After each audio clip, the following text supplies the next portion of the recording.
Bienvenidos. A continuación vamos a hacer una exposición sobre lo que es el Tratado de la Historia de las Religiones. Allí pues vamos a ver lo que es el hecho religioso y vamos a ver dos temas principales, que son la experiencia de lo sagrado y la estructura del hecho religioso. Entonces pues bienvenidos, vamos a hacer la visión desde los distintos autores y enfocarnos sobre todo en lo que es el pensamiento y la postura de Mircea Eliade. Entonces empecemos. Pues lo primero que debemos ver es el hecho religioso, y pues debemos decir que el hecho religioso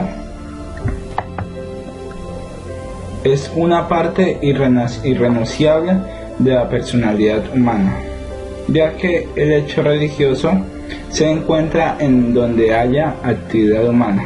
Esto lo ratificamos, por ejemplo, en tiempos prehistóricos, donde pues las pinturas rupestres muestran que los hombres de ese tiempo, del tiempo prehistórico, del paleolítico, hacían imágenes o hacían pinturas en las que expresaban sus ritos antes de ir a la casa, encomendando pues a las deidades o al misterio sus actividades diarias. Entonces, donde hay actividad humana, allí se encuentra el hecho religioso. Es algo de la esencia del hombre. Pero tenemos que decir que el hecho religioso es cambiante. ¿Por qué? Porque las religiones se desglosan. Entonces, el hecho religioso se manifiesta de forma diferente en las distintas religiones. Pero así como el hecho religioso es cambiante, también el hecho religioso es el hilo conductor.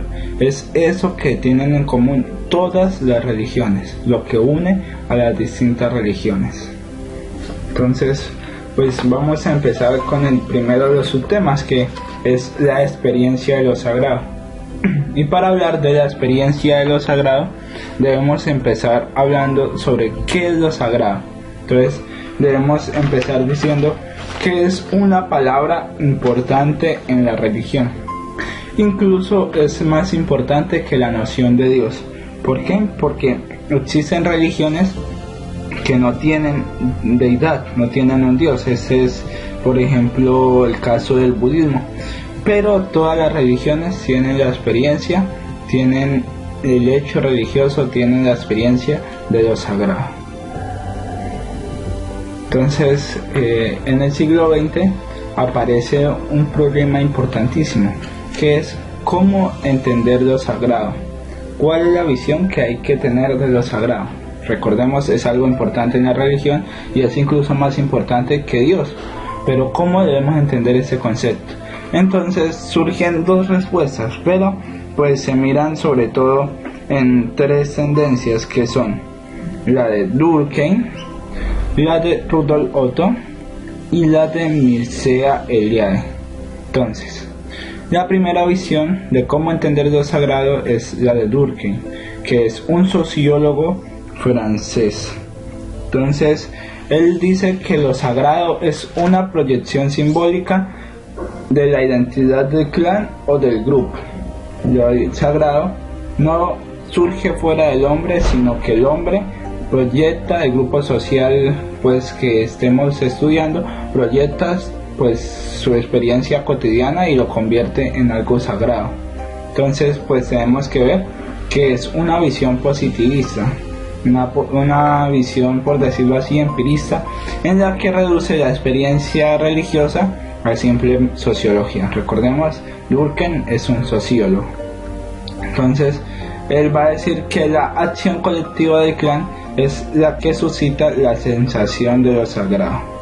Y pues así, del mismo modo que aparece lo sagrado, entonces aparecen también las prohibiciones y los tabúes de esta misma experiencia.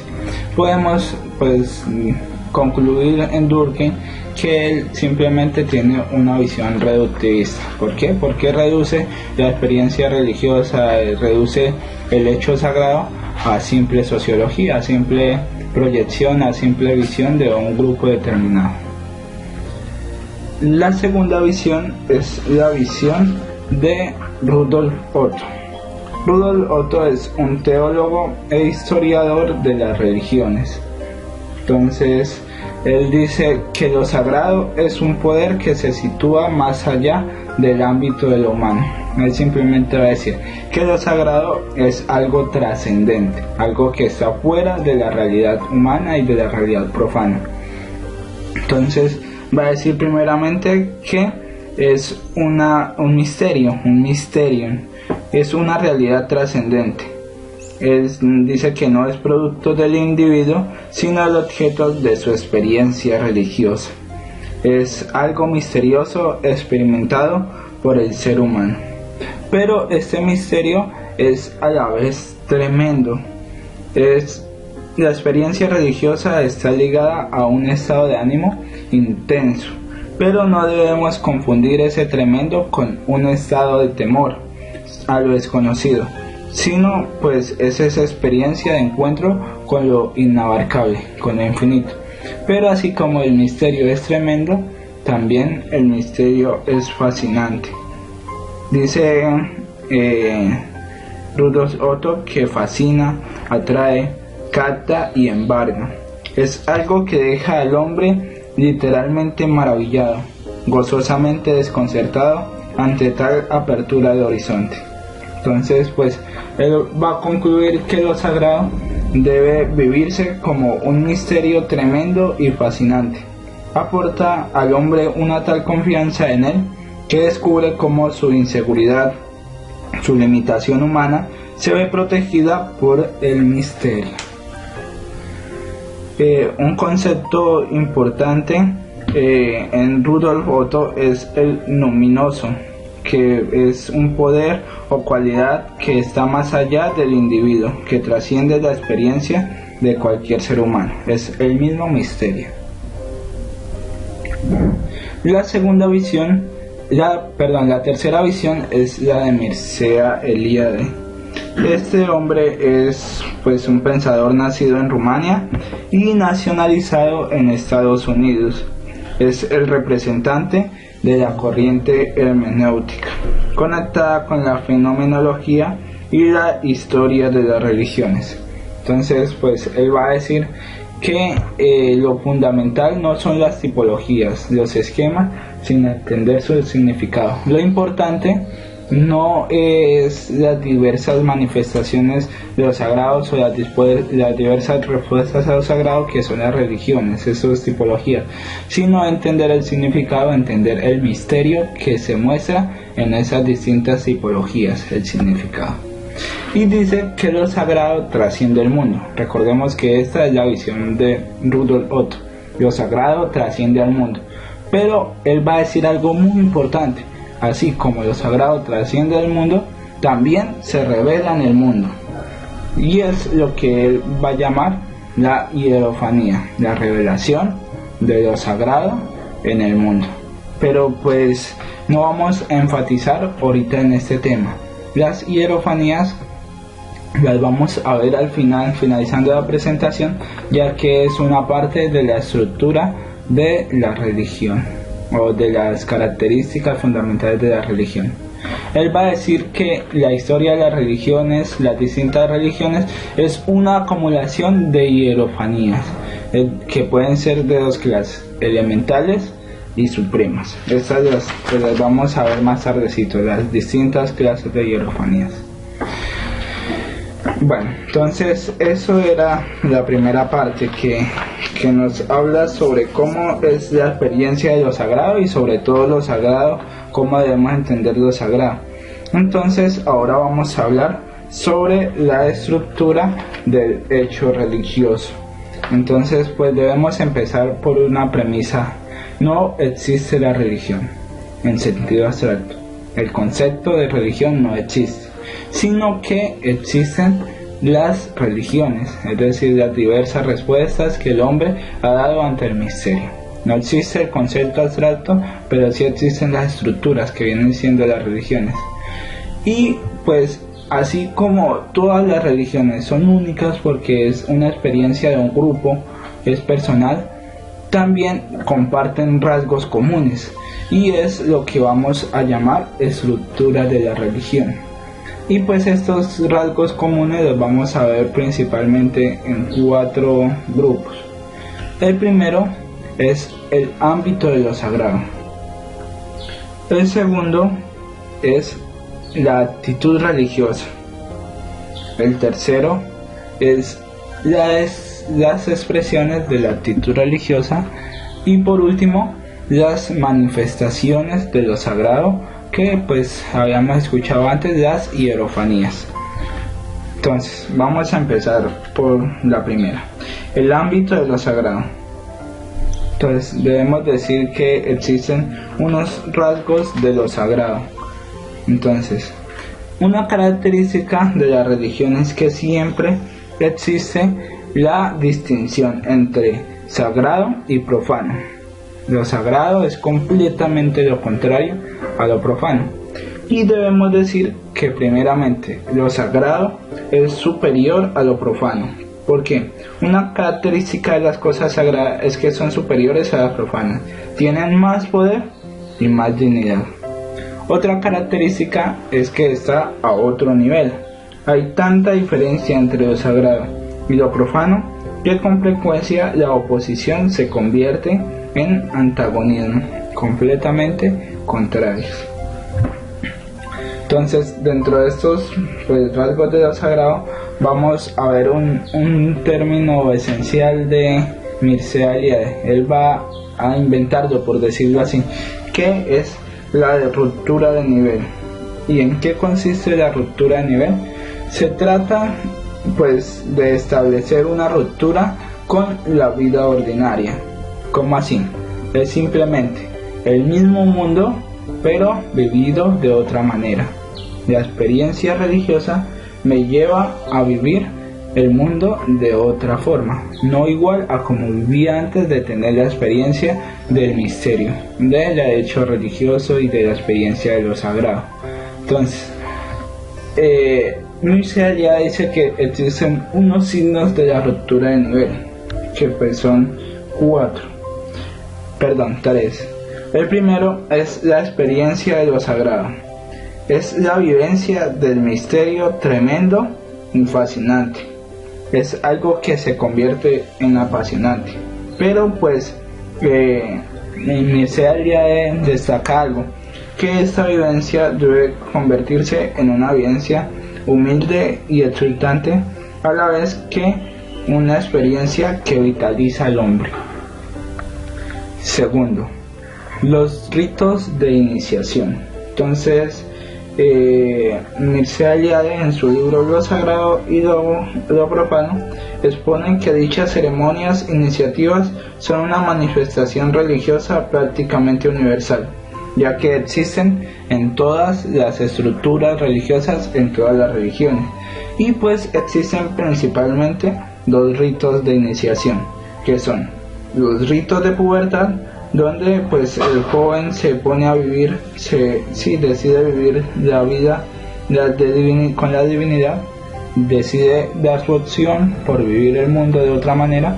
Y también existen los ritos de muerte, que es donde se supone el fin del hombre natural para pasar a una nueva forma de existir, es decir, donde el hombre culmina su ciclo biológico para pasar a tener la experiencia definitiva con lo sagrado.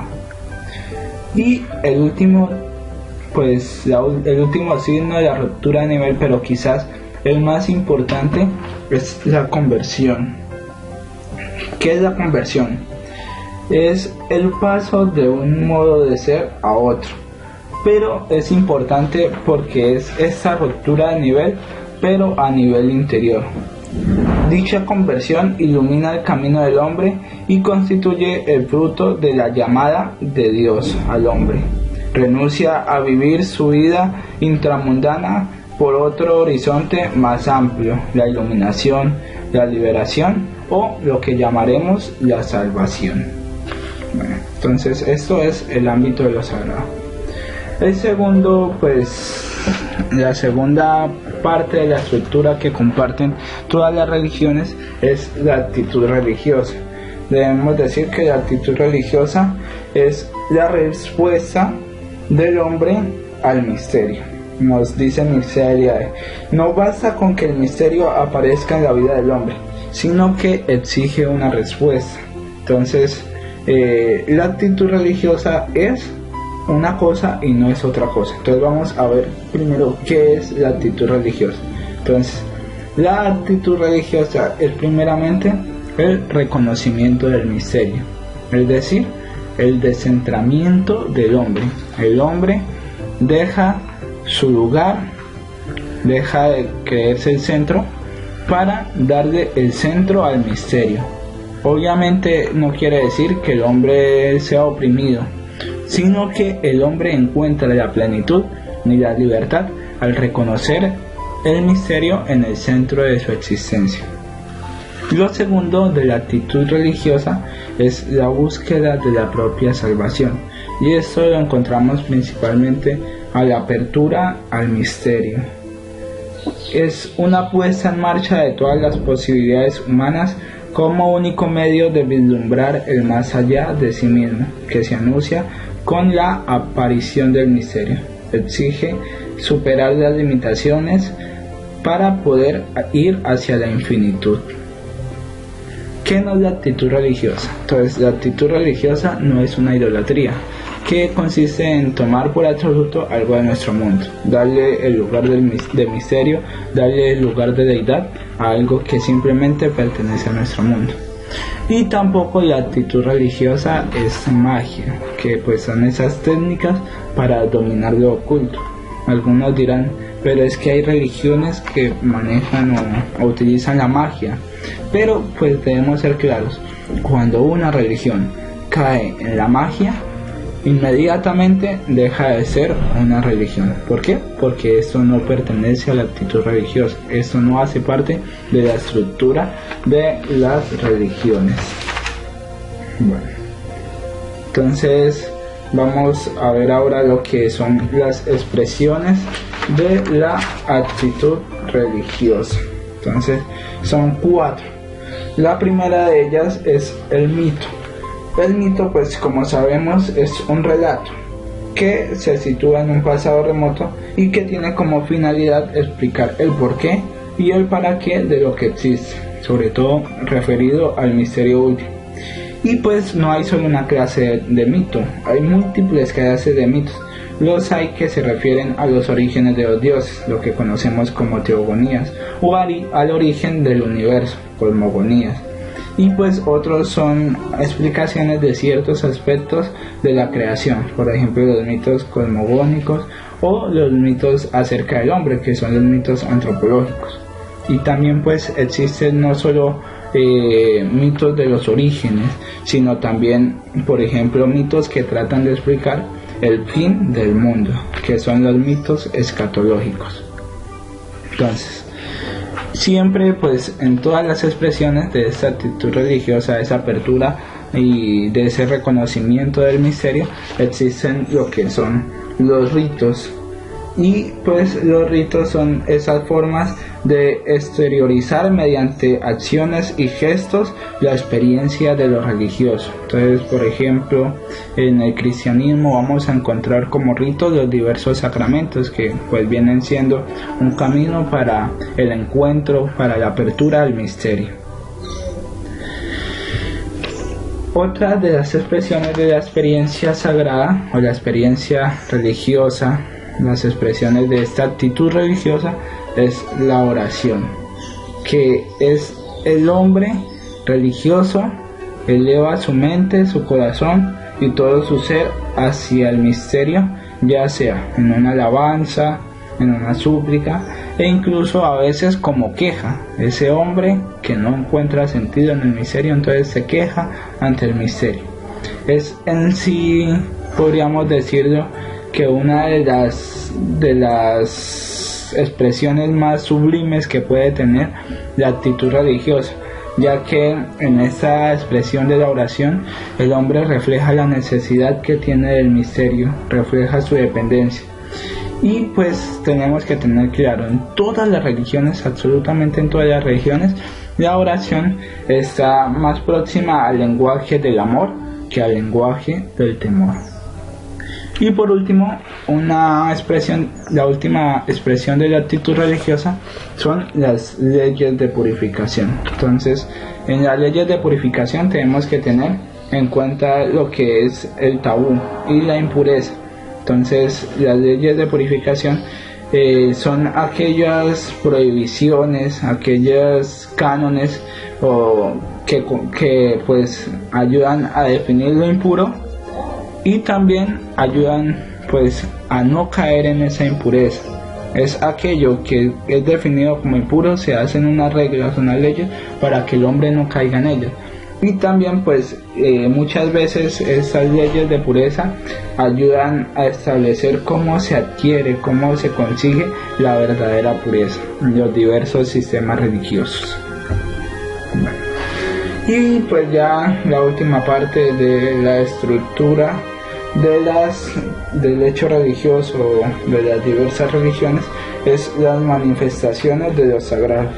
Y pues esto lo llamaremos la hierofanías. Entonces, ¿qué es una hierofanía? Pues una hierofanía es lo sagrado que se manifiesta en un objeto profano. Simplemente el misterio que no le basta con ser misterio, sino que se revela. Eso es una hierofanía, la manifestación de lo sagrado en lo profano.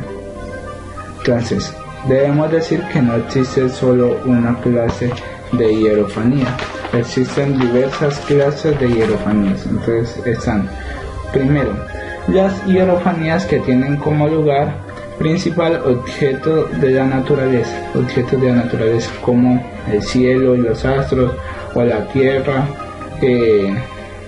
esas son principalmente.